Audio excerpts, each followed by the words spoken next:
როდესაც გავხსნით Dorico-s პროგრამას, პირველად გამოვა ფანჯარა, სადაც ზედა ველში გავინახავთ 4 გრაფას. პირველ გრაფაში შეგვხვდება ბოლოს გახსნილი ფაილები, რიგითობის მიხედვით. შემდეგი გრაფა create new, სადაც შეგვიძლია ახალი ფაილის შექმნა. შემდეგ გრაფაში learn შეგვიძლია სასწავლო ვიდეოების ნახვა. და ბოლო გრაფაში what's new არის სიახლეები პროგრამის შესახებ. გადავიდეთ ახალი ფაილის შესაქმნელად create new გრაფაში.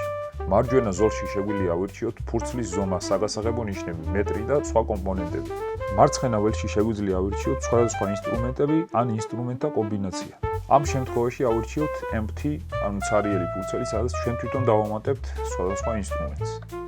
ლურჯ გრაფაში add single player ამატებს კონკრეტულ ინსტრუმენტს. მწვანე გრაფაში add section player ამატებს იგივე ინსტრუმენტის სხვადასხვა სექციას. ხოლო ყვითელ გრაფაში add ensemble ამატებს სხვადასხვა საკრავთა ჯგუფს. ამ შემთხვევაში დავამატოთ კონკრეტული ინსტრუმენტი. ავირჩიოთ კლავიშიანი ინსტრუმენტები, შემდეგ პიანო.